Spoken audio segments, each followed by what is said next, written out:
Starting with the second part of our evening. It'll be a lot shorter, so we're almost at the end of our evening. And then just to ensure that we're all back from dinner and we're all together, if you can hear me, please clap once. I love the enthusiasm. I didn't even say once and you're already there. Thank you. If you can hear me, clap twice. If you can hear me, give us a big round of applause. Thank you so much. I hope everyone enjoyed dinner, and through the dinner conversation, I hope you managed to find your role within answering the call to justice and ensuring and realizing where your role will be in ensuring justice for all in South Africa. So, let's try to have one conversation, just 30 more minutes, and then we're gonna wrap it up, call it a night, and then the shots come out and we continue to celebrate. So although Advocate Kgomotso couldn't be with us today, this would have been where she would have given us her keynote address. As you know, she was to be our keynote speaker tonight. She can't be here to give us the speech, but she had written it. And in the spirit of community, in the spirit of coming together to support each other, to help each other where one can't carry on anymore or where they can't show up, and supporting each other where possible, she did manage to send it, and we've got someone here who will be reading the speech for us today. So we'll still have the privilege of listening to the wise words of Advocate Kgomotso Moroka. So I'll start by reading her profile and then introducing the gentleman who will read her speech for us, and we'll go into her speech. Her keynote address was going to be on justice for all. Is it too late? Mayor Advocate Kgomotso Moroka holds a B.Proc LLB from the University of the North and the University of Wits, respectively. She was admitted as an advocate in 1989 and took silk in 2005. She's passionate about transformation, gender equality, and social justice, which is evident in the work that she has been involved in over her 37 years in practice. Some of her more prominent roles have included chairing the Legal Forum, where she worked tirelessly to help change the institutional structure of the 100-year-old legal profession to ensure that it better reflects who we are and where we stand as a country today. In her work with the Judicial Services Commission, Kgomotso contributed to transform and increase representation of Black judges from a predominantly white male base to a majority Black male and female bench. Kgomotso serves on several publicly listed companies, including MultiChoice, Netcare, and Standard Bank. She currently serves as a trustee for the Nelson Mandela Children's Fund and Hospital, and believes that education is a driving force for change and that the youth are the key to creating a truly equitable society. Her work with the Apartheid Museum serves as a constant reminder to all of us of South Africa's turbulent and painful history. It encourages us to be mindful of where we have come from as a nation and to be cognizant of the work that we still do. That was the profile of Mayor Advocate Kgomotso Moroka, and the speech that she had written and submitted will be read today by Nico Shiburi. He is currently the Group Technological Officer for MultiChoice, previously CEO of MultiChoice South Africa. Prior to that, Nico was the Regional Director for Southern Region, looking after 9 countries for MultiChoice. He holds a master's degree in engineering management, cum laude. He has also presented his paper on the technology decision-making in an unstructured environment in Silicon Valley. He has presented his paper, which was titled Technology Decision-Making in an Unstructured Environment. He presented it in Silicon Valley, California, USA. He has also studied at MIT, Harvard, and INSEAD. Rengiko. May we please raise him with a huge round of applause to appreciate him stepping up today.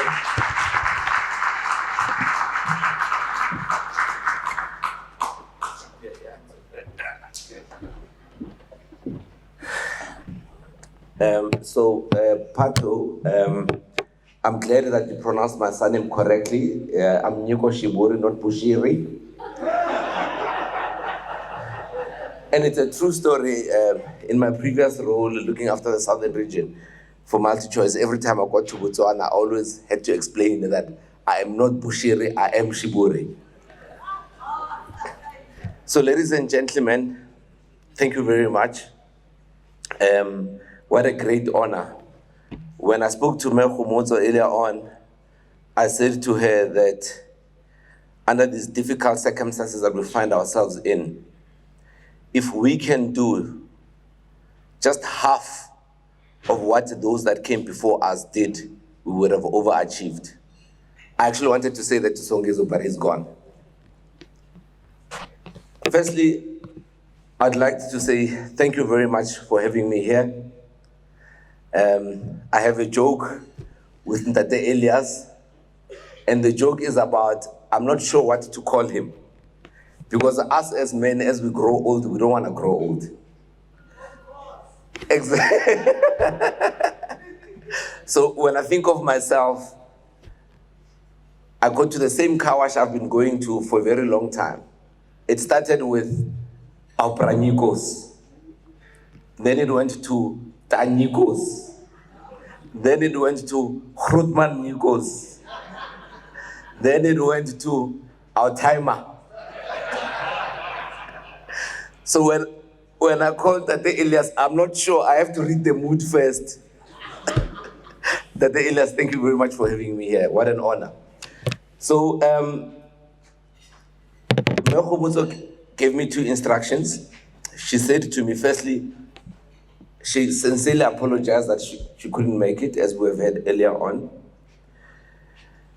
But she gave me 2 instructions. So she said that, number 1, I must let everybody know that she didn't get an opportunity to read the speech and apply her mind the way that she did. She would have liked. The second thing she said to me is, please read the speech as it is. So I'm going to ask you something very special, which is, in our world, in the content game, as MultiChoice, is what we call deep fakes. So I want you to imagine me as her. So when I say I, Hassan Natle, Kena. Are we all together? Okay. So she said I must read the speech as it is. So I'm gonna start. Hi, no, I'm joking. Ladies and gentlemen, let me give a call to the speech. Good evening, all, and thank you for giving me the honor of addressing you today on this very important topic of justice for all. Is it too late? And my short answer to this very loaded question, it is never too late. We fought for freedom and for justice against apartheid. That fight has not ended. We will never stop fighting to ensure that our people are able to access justice. And so I start by saying that it is never too late. We came out of those dark days of apartheid when our people were arrested and thrown into jail for the color of their skins, for not carrying their passes, and for walking on whites-only beaches. And when we adopted democracy, we adopted the Constitution of the Republic of South Africa, 1996. Access to justice was enriched in the Constitution of the Republic of South Africa, the highest law of our land, as a basic human right. Justice for all is so much more than just accessing the courts and legal system. It goes to fairness and non-discrimination. It is about equality and democratic values as enriched in the Constitution. Musinike J, in the Constitutional Court case of the Minister of Finance and the political office barriers of pension fund case, noted that the Constitution commands us to strive for a society built on democratic values of human dignity, the achievement of equality, the advancement of human rights and freedom. When our Constitution took root, our society was deeply divided, vastly unequal and uncaring of human worth. Many of these stark and economical disparities will persist for long to come. In the effect of commitment of the preamble is to restore and protect the equal worth of everyone, to heal the divisions of the past, and to establish a caring and socially just society. In explicit terms, the Constitution commits our society to improve the quality of life of all citizens and free the potential of each person. Our supreme law says more about equality than do comparable.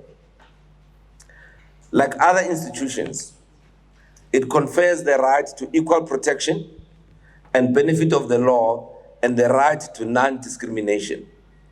But it also imposes a positive duty on all organs of state to protect and promote the achievement of equality, a duty which binds the judiciary too. Of course, democratic values and fundamental human rights are exposed by our constitutional and are foundational. But just as crucial is the commitment to strive for a society based on social justice.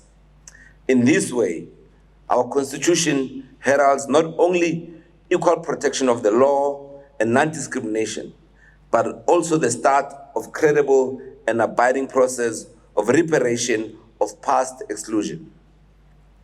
Disposition and dignity with the discipline of our constitutional framework. Ngobo further concurs with an unanimous court decision in Battlestar Fishing versus the Minister of Environmental Affairs and Tourism and others, that our Constitution differs from other constitutionals which assumes that all are equal and in so doing simply entrenches the existing inequalities.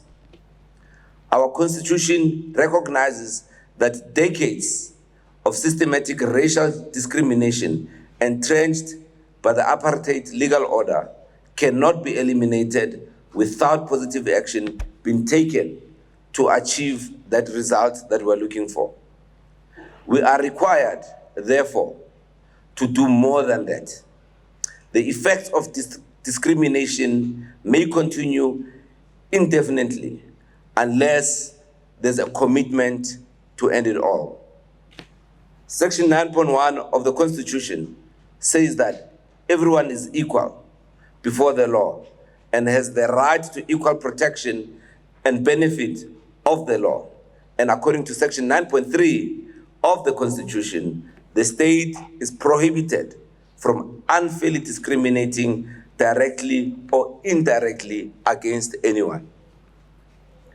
Furthermore, Section 34 of the Constitution states that everybody has the right to have any dispute that can be resolved by the application of the law decided in a fair public hearing before a court or where appropriate in another independent and impartial tribunal or forum. And so the Constitution recognizes that every South African has a right to equality before the law, to access the justice and the right to a fair trial. This means that no one is above the law, no matter the status, the standing of the person in society, or the title that the person holds. In Pakistan, Ngobo further also expressed this principle as follows: our democratic order requires an orderly and fair resolution of disputes by courts or other independent and impartial tribunals. This is fundamental to the stability of an orderly society. It is indeed vital to society like ours is founded on the rule of law. Section 34 gives the expression to this foundational value by guaranteeing to everybody to seek the assistance of the court. In the case of Chief Lisako, Mokgoro J stated the following: the right of access to court is indeed foundational to the stability of an ordinary society. It ensures the peaceful and regulated and institutionalized mechanism to resolve disputes without resolving to self-help. The right of access to court is against vigilantism and the chaos and anarchy which it causes. Constructed in this context of the rule of law, the principle against self-help, in particular, access to court, is indeed of cardinal importance. Our Constitution seeks to ensure that there is fairness before the courts. This includes the Constitutional Court, the Supreme Court of Appeal, the High Court, the Magistrate Court, the Small Claims Court, the Equality Court, and various tribunals and commissions. While we strive for constitutional rights, what does this mean for those who are not equal in the legal system? Those who cannot afford to pay legal services. How do we ensure who are living in poverty that cannot barely eat get justice when they cannot afford it? In February 2022, the Constitutional Court in the Social Justice Coalition and others versus the Minister of Police and other judgment stated the following: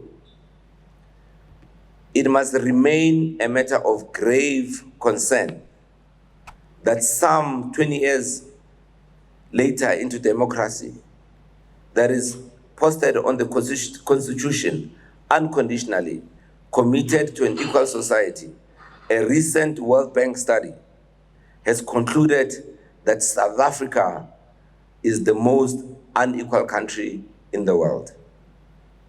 The right to access the court is just not a notion.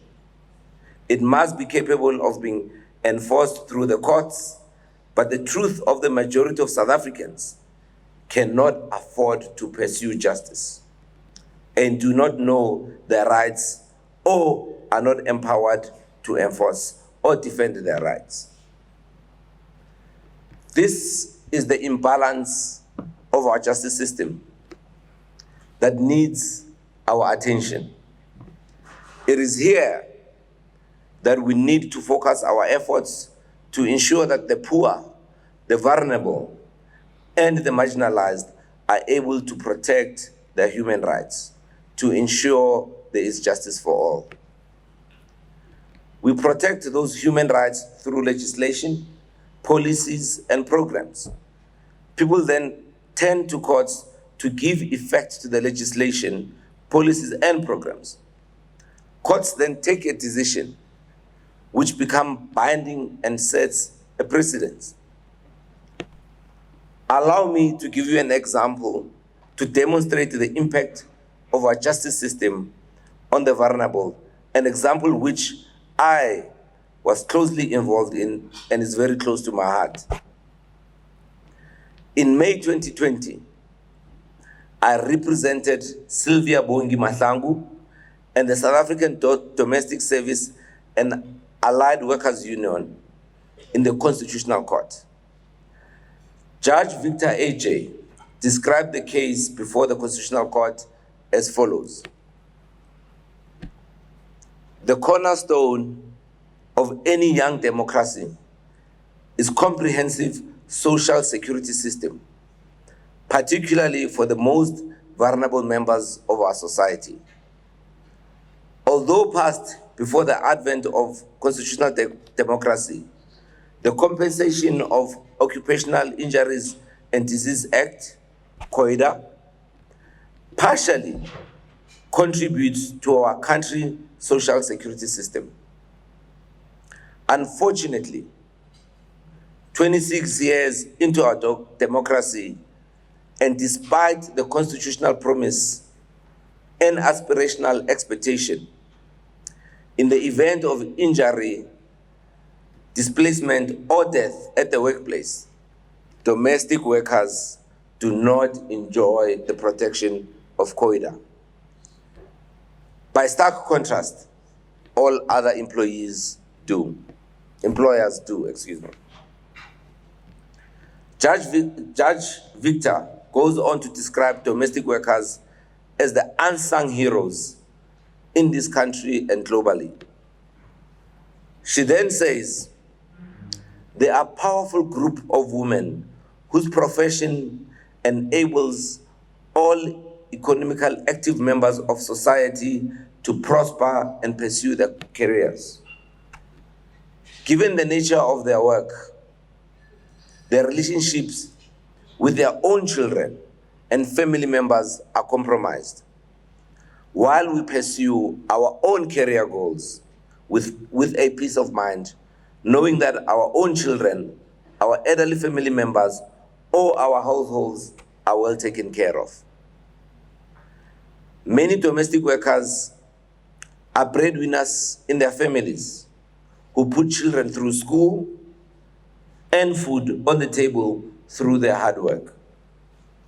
In some cases, they are responsible for the upbringing in children in multiple families and may be the only loving figure in the lives of a number of children.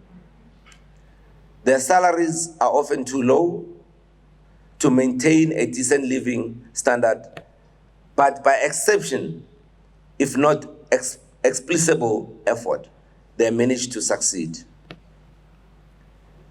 Sadly, despite these hurricane efforts, domestic work as a profession is undervalued and is unrecognized, even though they play a crucial role in our society.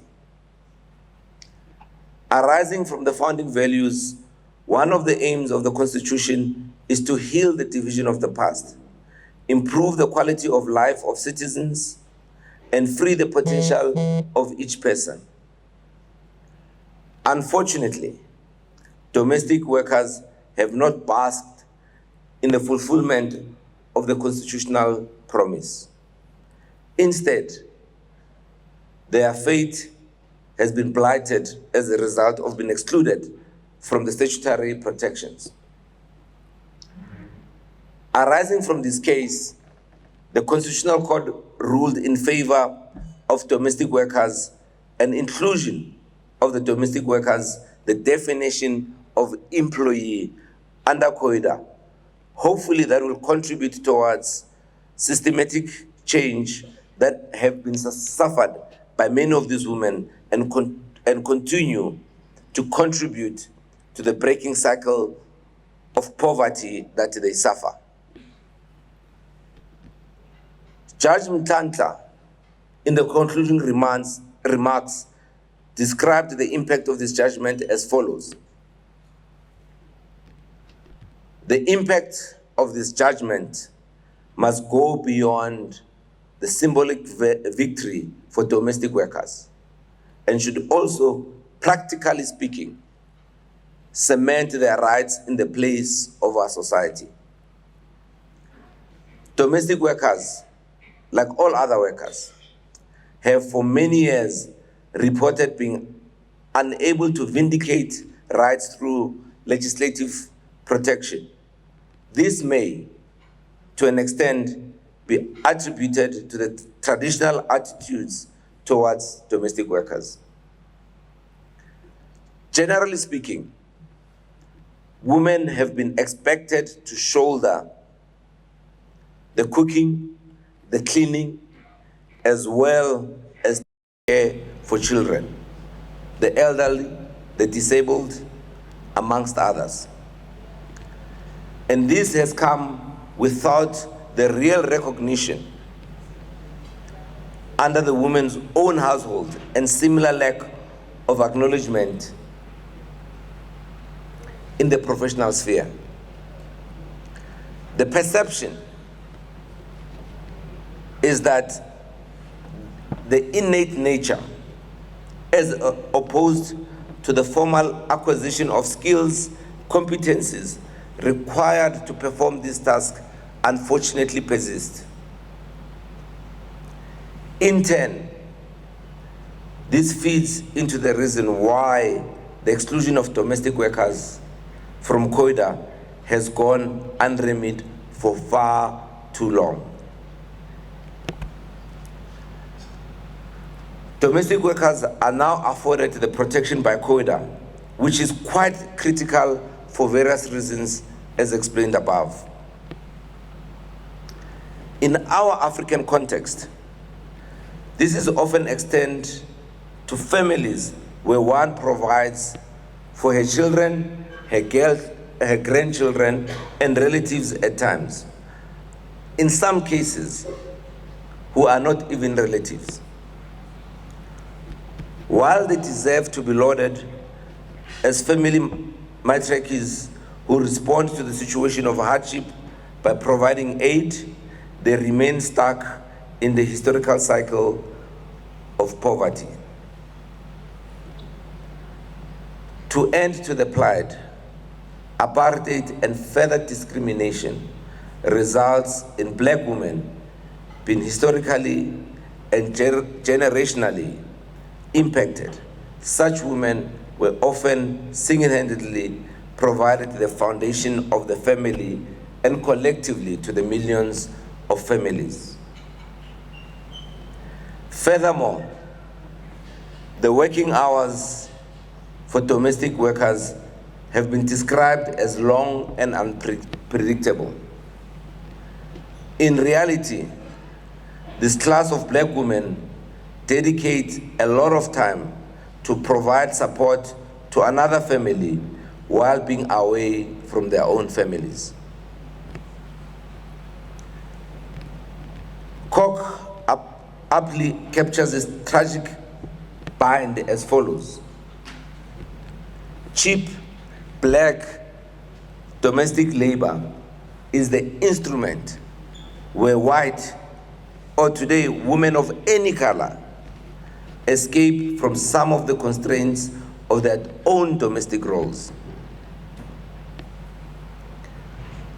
This pattern is largely created by the apartheid system that perpetuated the migrant labor, is said to have dismantled a lot of family units. The tragic consequence is still felt to this day. This lived reality of predominant time spent in the employee's household, coupled with the pressure of being a breadwinner, demonstrates the importance of KOIDA's protection and assurance of safe and decent working conditions.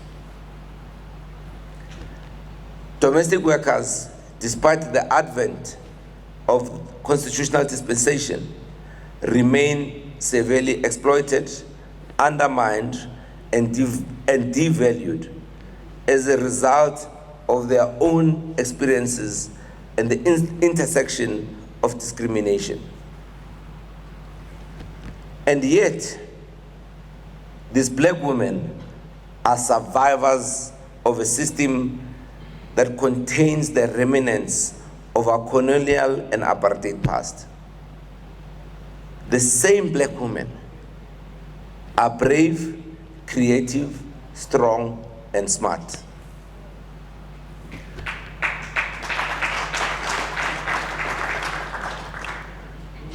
They are committed mothers, caretakers, and have the ability to perform work in conditions that are challenging, both psychologically and physically.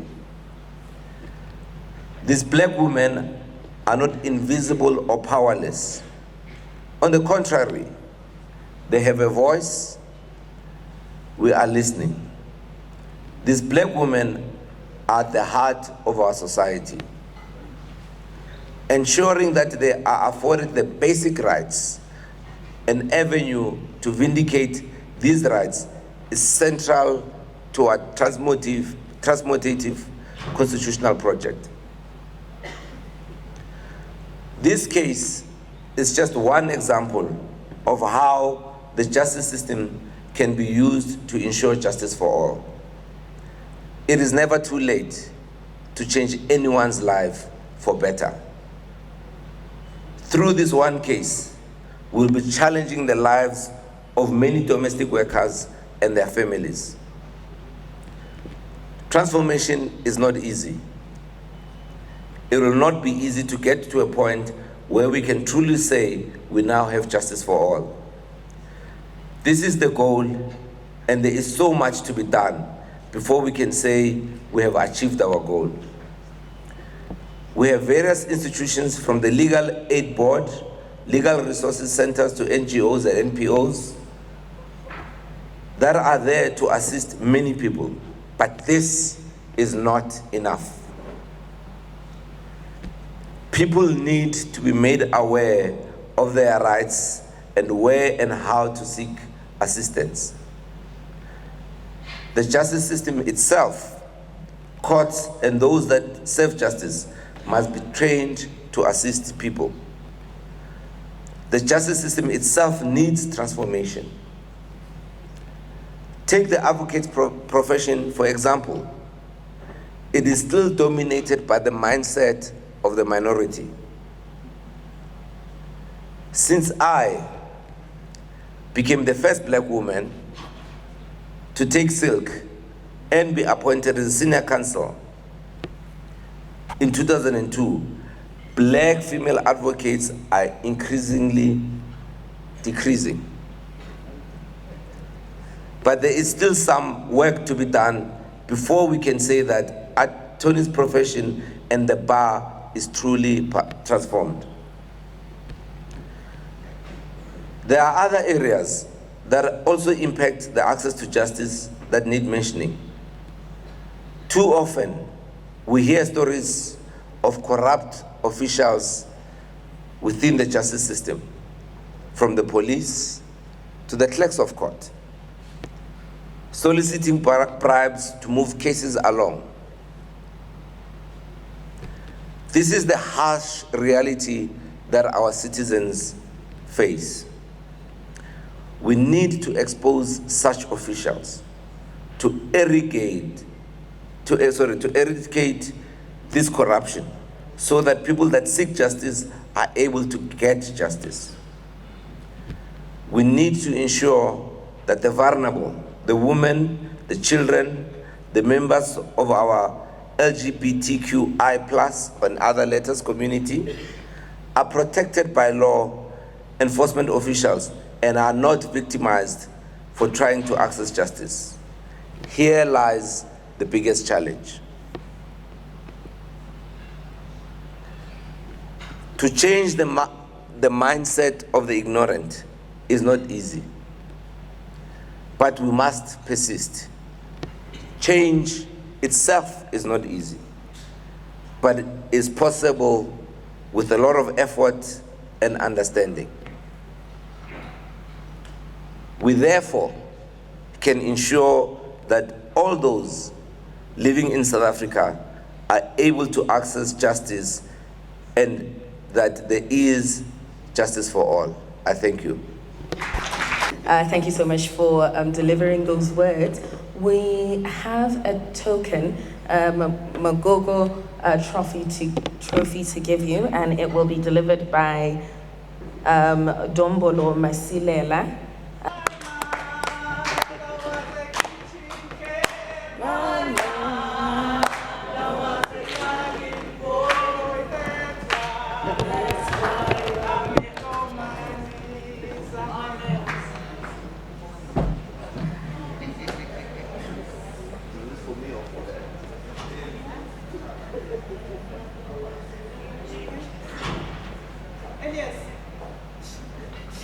It's for me, for her, or the fake. No, you're still. Oh, I'm still as a, oh, excuse me, let me get back to that. Stay in character.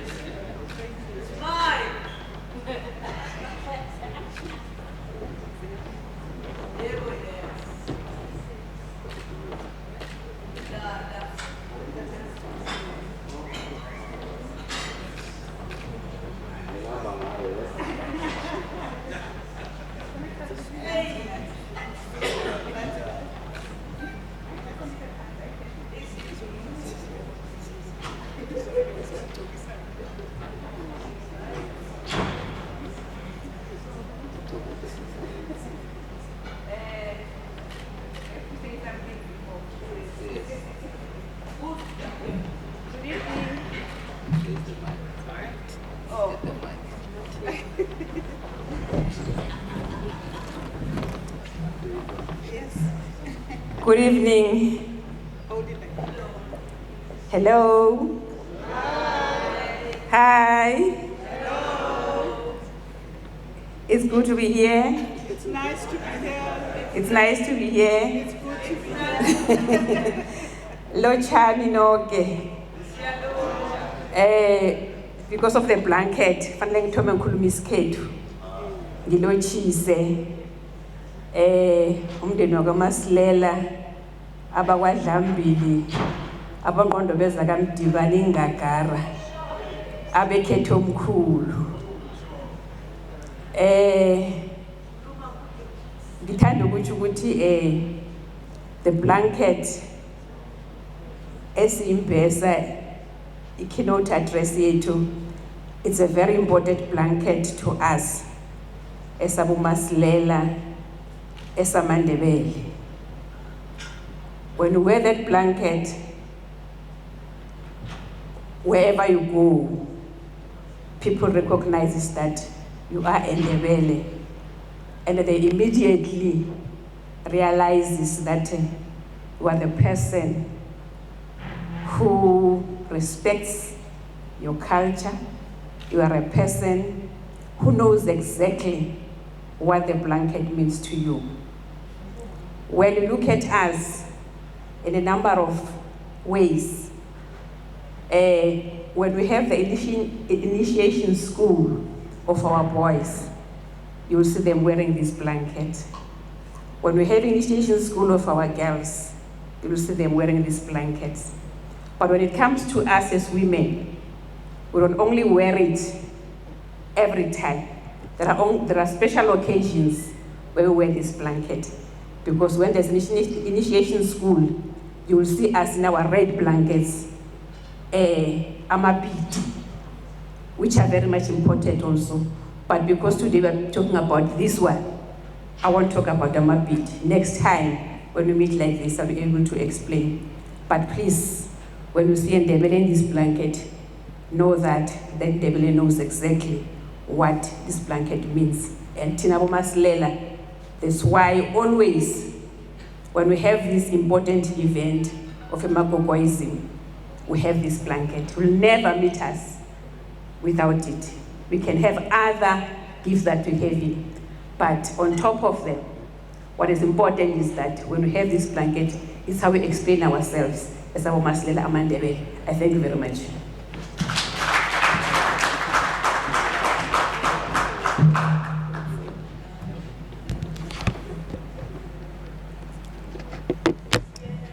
Thank you.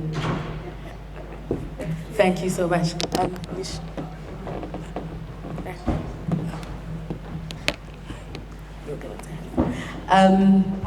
Thank you so much for, again, delivering the words of the advocate, Kgomotso Moroka, and words that stood out to me in particular in this speech, trying to keep it short because we are running a bit late, was that for us to be able to achieve justice for all, we need a society that is committed to, we need a commitment as a society. We need commitment to a society based on human rights. That's the exact words. And then the second item that really stood out to me was when she mentioned that majority of South Africans cannot afford access to courts and do not know their rights. And it speaks back earlier when we spoke about what will we do to ensure justice for all. As we look for gaps in accesses to justice, as we look for gaps in access to justice for all, gaps that we may fill, we realize that there's a lot that can still be done and that must be done, and that's an opportunity for us to act. And she really highlighted the plight of domestic workers, which a lot of us here have in our home. And a good starting point may be, does your domestic worker at home have access to justice? And if not, how will you ensure that the people who live in your home, especially your domestic worker, has access to justice? So that would be my homework to you, my call to action for you following this speech. And now we shall call up to say the thank you remarks, Re Laki Masilela. Re Laki Masilela?